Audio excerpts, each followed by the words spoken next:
Ladies and gentlemen, children of all ages, it is the final week of the NFL season. And in years past, before my pro betting days, I used to be sad, depressed, upset that the NFL season is over. Not anymore. What a load the NFL season can be, writing every single week nonstop about these games and these teams. Let's get to the playoffs. Week 18 is here. Let's go.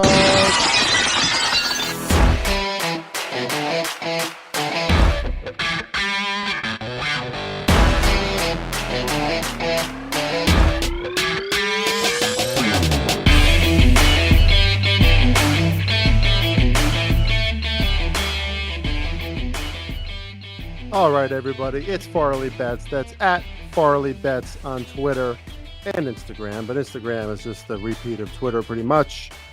What's up, everybody? Chris R. Farley, professional sports bettor, now for 4 years and running. Last week in the NFL, week 17, not so hot. Boy, I felt great about it. We end up minus 0.08 units, so not even 1 unit down, but still, relatively even week, but disappointing overall. Again, the NFL is just so tough. We talk about that on this show and the mental health aspect to it all, and how you can conceivably do everything right as a pro sports bettor, handicapper, really work hard at finding edges and angles, and it just doesn't go your way, right? I mean, the Commanders were one of my plays. They hung in that game. They were covering for most of the game, and then they, of course, shooting themselves in the foot multiple times, 2 turnovers. A team like the Commanders is going to do that, right? It's kind of part of our handicap. And of course, Jacoby Brissett announced as out last minute didn't help either. I think the Commanders probably cover if he's in there, just a stabilizer for them. But games like that, right? Games like what was another one that really fucking killed us? The Bengals were covering the entire game, of course, allowed some late field goals, didn't do much at all in the second half, had the ball in the red zone, I believe, multiple times, including right there on the goal line in the second half, and didn't get any points from it. So the Bengals don't cover. Just things like that were just tough. I mean, we were outright wrong about the Vikings. Oh yeah, the Giants too. The Giants cover because of a fluky punt return touchdown. Rams probably should have covered that game too. So it is what it is, right? Like, if I go back, I'm taking the Commanders, I'm taking the Giants, and yeah, I'm probably taking the Bengals, who looked like they were standing toe to toe with the Chiefs again, even without Joe Burrow in Kansas City. So, it is what it is. It would have been a massively positive week if a few of those things happened, but here we are, right? The margins are thin, and that is betting the NFL. You have to be first of all, you have to have a quick memory loss, not to focus too much on these shortcomings. You got to trust your own processes. And you have to recognize that the NFL, really, for 2 seasons now, has been a pretty square sport, right? Like, the angles and advantages that most pro handicappers look for and have played on and bet on aren't quite working the same way, right? Like, we're seeing not only a lot of parity, so there's not as many dominant teams, so the unpredictability is very high. But we're also seeing these like square results with like favorites just killing underdogs in good spots, and you just see this thing all the time. You also can't predict something like the Minnesota Vikings defense, which has been a top 3 unit in the NFL the past month or two. Really, Brian Flores turned around that unit, and then they don't even like show up right at home against the Packers with like a chance to basically earn a playoff spot. Like, that's not your fault. That's not my fault, right? This is sometimes these teams, they show you who they are weeks on end, and then you bet on it, and then there's someone different. There's something different. So you got to have mercy on yourself. But we call ourselves professionals because we keep at it, right? And long term, we're winners. The evidence is there. Look at my Twitter profile. Look at any of my records from the past. Of course, my Circa win in 2021, and we move on. You got to remain confident in your own processes. Really, again, without going on too much of a tangent, Sports betting is more about your own self-awareness, your own processes. Are you making your bed in the morning? Are you getting a good sleep? Are you on top of your health? Are things in order? Are you giving yourself enough time to really investigate these games and all the angles and intangibles and things that go into it? Or is your life kind of crazy and shambles, busy, and then you're laying some bets down? It's a dangerous game in the NFL, especially when those who prep as hard as like people like us still don't always see wins, right? All right, it's week 18 in the NFL season. We thought we were going to win some contests this season. Not going to happen. We'll be back with a vengeance next season again. Because now that's 2 seasons where I haven't won a contest, and that pisses me off. But for those of you who are still in some contests, I know I got a premium customer and friend of mine who is at the top of our Farley Bets High Stakes ATS contest, and he's doing well in Circa as well. So good luck to him and good luck to all of you. Hopefully I give you some good information in this final week of the NFL season. We always give good information. Of course, we are historical winners here, so you can trust in at least the commitment that we're going to give you some trustworthy angles. And yes, I'll give a free pick or two. Steelers at the Ravens. Ravens don't really have a reason to win this game. That's why you see them as an underdog. Wouldn't be surprised if they sat a lot of starters. Again, it is John Harbaugh, right? Like he likes to win. He likes to win in the preseason. This is a team with a lot of depth. So I want to just assume that the Steelers are going to waltz in there and win. I think you have to lean Pittsburgh's side because they can still get into the playoffs. They need a little bit of help, but they could still get into the playoffs. Steelers are typically good in these situations. They've won the last 2 weeks. They've looked more impressive. Mike Tomlin, again, putting all doubts to rest, right? Another winning season. I think that's 17 straight for Mike Tomlin. Kudos to those of you who bet on their win total over and for Tomlin to have another winning season like we did. It's not always about the talent on the field, and we know how anemic their offense has looked at times this year. Look at the way they're coached. Look at their defense. Look at a game-changing player like TJ Watt, and they come through again. Lean Steelers, lean to the over. I think this total is a little too low for kind of an experimental game for the Ravens, right? Could be more points expected for the Steelers. Could be more points expected for the Ravens and their backups, maybe, but what the market is suggesting here. Watch the weather, though. This could be rainy on Saturday night, rainy and chilly, maybe even snowy in Baltimore. Texans at the Colts. This one's tough because it's at Indianapolis. We've seen the Colts step up in these spots before. We certainly saw it last week. A good win there for the Colts, keeping their hopes alive, right? And that's at this point in the season, that's all you can do. And the Colts have answered the call really many times over in those situations. Now, they almost blew the game last week against the Raiders. Raiders kind of coming back into that one, but the Raiders defense has been fierce. Gardner Minshew and the Colts they find a way to put up 23 points and get the win at home. And, they're dangerous at home, but CJ Stroud is clearly the better quarterback. Look at the way the Texans stepped up last week defensively as well. Really dominated the Titans from the start of that game. Ball bounced their way a few times too, so it's a little bit of that. But they, doubled their yards.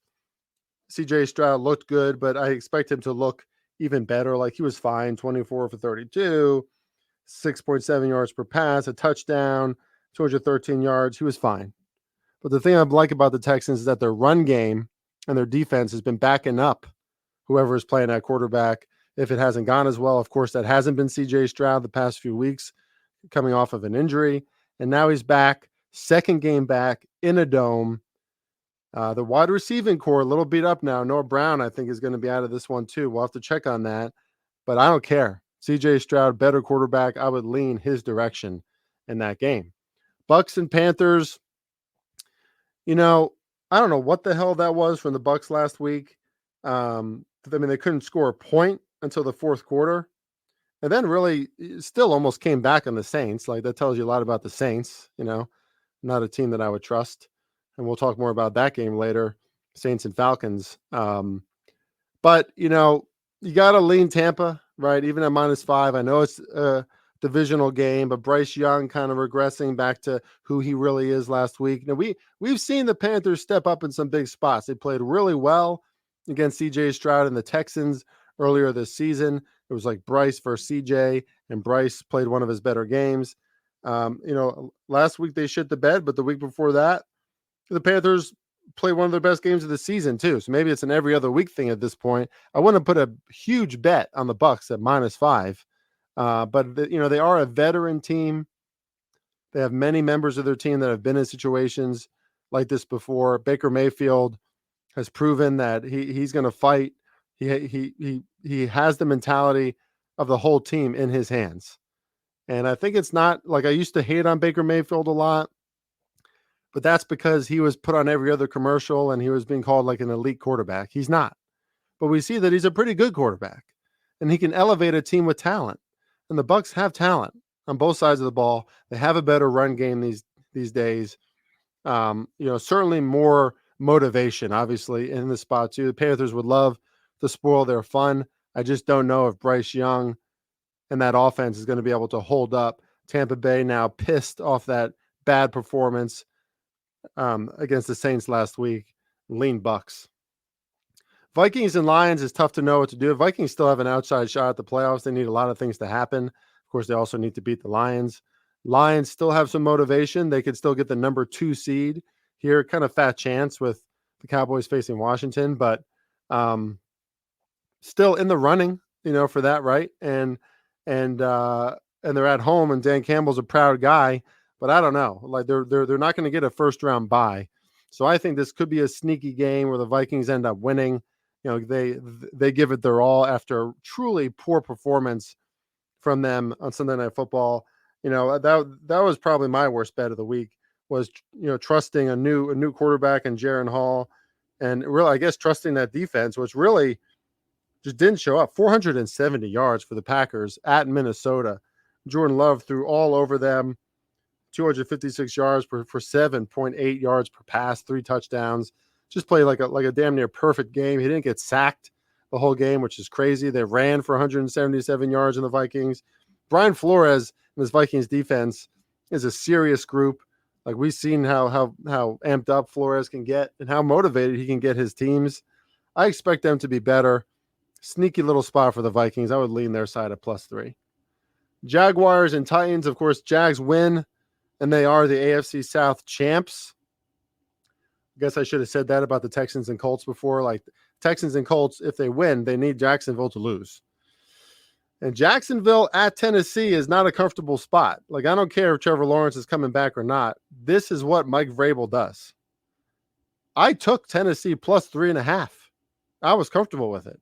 I didn't think that line was going to go up. Now, I guess with Trevor Lawrence, good news for him, probably coming back this week. It's up to 5. I still like the Titans. I mean, obviously, I like them at an even better number, but I like them at +3.5. I think the Titans, who play differently at home, off a bad game where nothing worked against the Texans in Week 17, against another team that they hate, a team that's taken the crown from them, right? This used to be the Titans division, and now they're coming to Tennessee against Mike Vrabel. I would not be surprised at all if the Houston Texans are the ones, or the Colts, but I think the Texans are going to win. Wouldn't be surprised if the Texans were the ones representing the AFC South and the Jaguars blow this game too. Trevor Lawrence, man, for as touted as he was, I mean, one of the most anticipated draft picks of all time, have to start questioning how good he is. I mean, turnovers have been a problem. When he's pressured, it's a problem. And Vrabel and the Titans are going to bring the kitchen sink at that guy. Strong play on Titans +5, in my opinion. I'm giving away a lot more like stronger free information on the show because fuck it. It's week 18. I'm done with this season. Let's just go, right? Browns and Bengals. Bengals 6-point favorites at home because the Browns probably don't care about this. I mean, the Browns don't care about this game. They're locked in that number 5 seed. Browns are a very dangerous team in the playoffs. We'll talk more about that next week. But Bengals -6, sure. I don't know. Still a divisional game, the Battle of Ohio. probably pretty sloppy. This is an audition tape for Jake Browning to come out and play really well again. But again, I mean, the Browns too. The Browns are.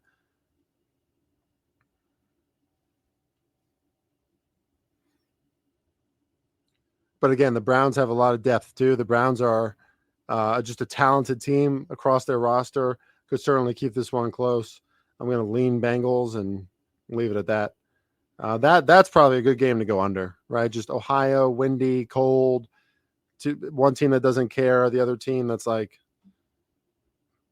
I mean, the Bengals can't make the playoffs either. So, Falcons and Saints. I got the Falcons at +3.5. I like them still at +3. The Saints don't deserve any chalk unless they're facing maybe the Panthers or the Cardinals or the Giants. And even then, I'm like, I don't know. The Saints have strung together some wins, some good games, but I do not trust this team. The Falcons have shown that they can respond off a bad performance before. They've done it all season. Like it's hard to find two shitty Atlanta Falcons games in a row. Like they have lost 2 in a row, but they haven't played shitty in 2 in a row. And divisional game, Falcons with an outside chance to still win this division. If they beat the Saints and the Bucks lose, then the Falcons are the champs. So both teams want to win. Obviously, really motivated in a dome. Falcons have just as good of a defense, in my opinion. A lot of talent on that side. Neither team really gets to the quarterback. Probably a higher scoring affair than we think. Totals of 42.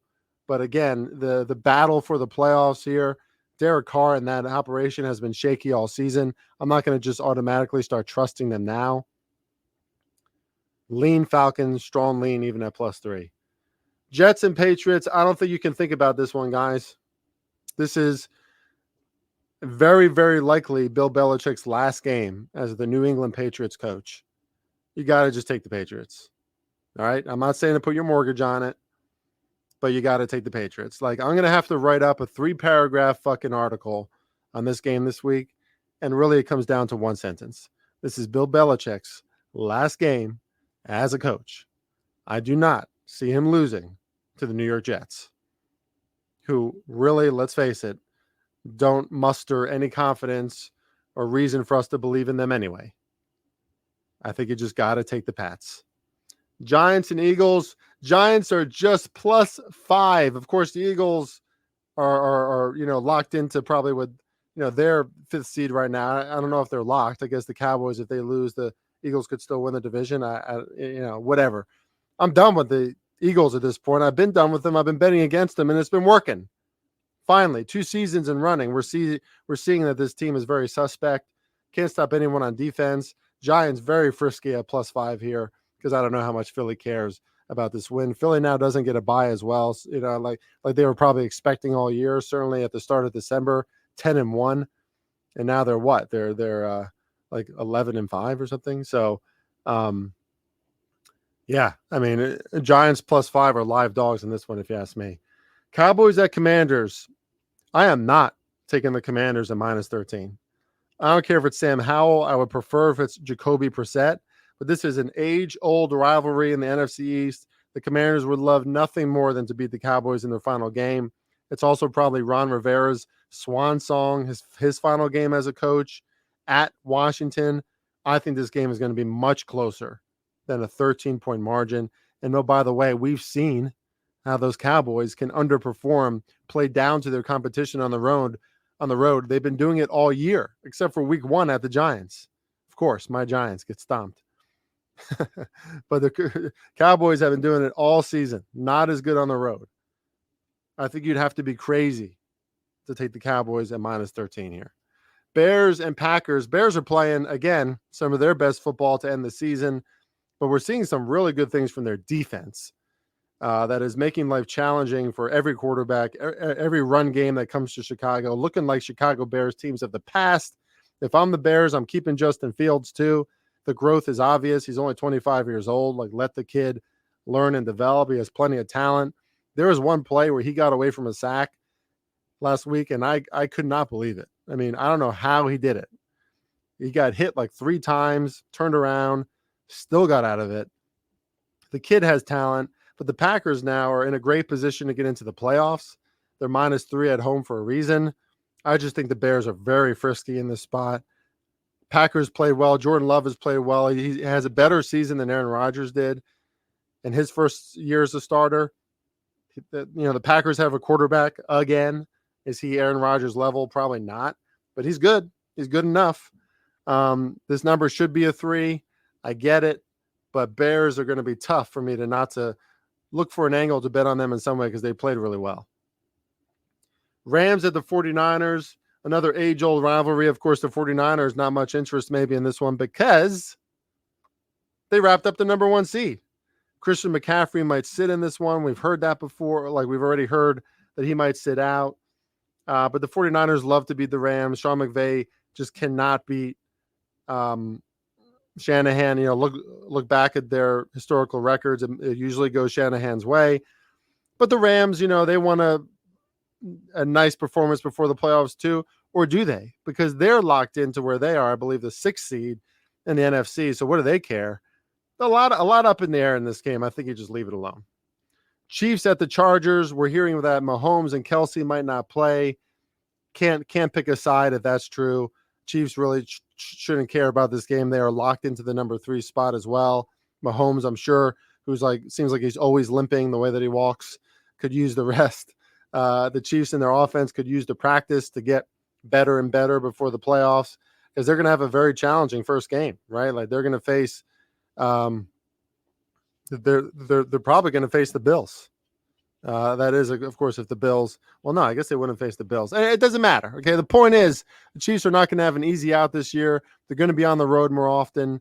They could rest. Don't touch this game, but lean Chargers because I don't think the Chiefs are going to care about it. Seahawks and Cardinals. Is there an outside shot for the Seahawks to still make the playoffs? I guess there is, but boy, they really shot themselves in the foot.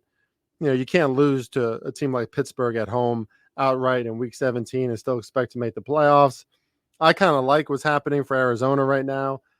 Maybe they make a viable teaser leg, but at this point in the season, am I teasing up the Cardinals to +8.5? I am not. Not a lot of thoughts on this game, guys. Trashy game. I do have more thoughts on this trashy game. Broncos and the Raiders. Raiders are -2.5 at home. And you know what? The Raiders lost last week. They officially fell out of the playoff race. Or like if they're still in it, it has to be like a 0.003% chance. Broncos got their win last week, right? Like Sean Payton takes out Russ, Stidham is in, whatever. Broncos win. Like they got their like Sean Payton win. Like don't doubt Sean Payton at home at the end of the season. I think that's what this is going to be for Antonio Pierce. Don't doubt Antonio Pierce. Don't doubt the motivation of this team and how they keep rolling and how good their defense has been. Back at home, -2.5. I think you got to go Raiders here or go home. And the final game is the best game of the weekend, obviously, because it's the Bills and the Dolphins. And the Bills kind of need to win. If the Bills don't win, I think they need Jacksonville and New Orleans, I think, to both lose. Both of those teams losing seems like a pretty slim chance. I mean, it could happen. I think that's who they need to lose, but it doesn't matter, right? The Bills are going to want to obviously win this game. They take the AFC East if they win this game, as do the Dolphins if they win. I think the Dolphins would be in the playoffs no matter what with their record, but I got to lean Dolphins.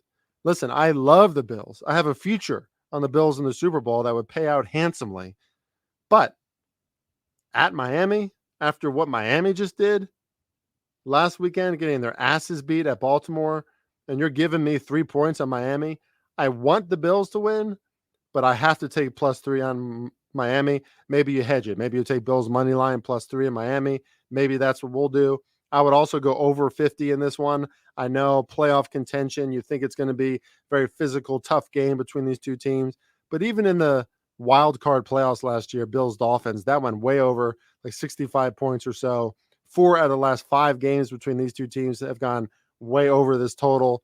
I think it's going to go over again. There's just the best players in these teams are obviously on the offense. Bills defense has held up. Dolphins defense, not so much in these big spots. I think both teams bring it offensively. It's, this is going to live up to the hype, I think, but you got to take Miami, in my opinion. and I would certainly lean to the over. All right, everybody. Week 18 of the NFL. We went over every game. We've been here every single week with you. Maybe 1 or 2 weeks off. We're sick or something's going on. Thank you so much for your support of laying the points with Farley Bets. Follow me at Farley Bets on Twitter. If you're interested in our premium packages, we have won 19 units in the NBA in the last 3 weeks. We are hitting our stride early this season. That's a great sign for our premium packages. We are charging a lower rate than we ever have before. DM me on Twitter at Farley Bets. If you're interested, check out my free picks all the time at sportswagers.ca. Check me on the BetUS NBA show twice a week on Tuesdays and Wednesdays at Farley Bets. Love you all. Playoffs next week. See you later, and let's win some damn money.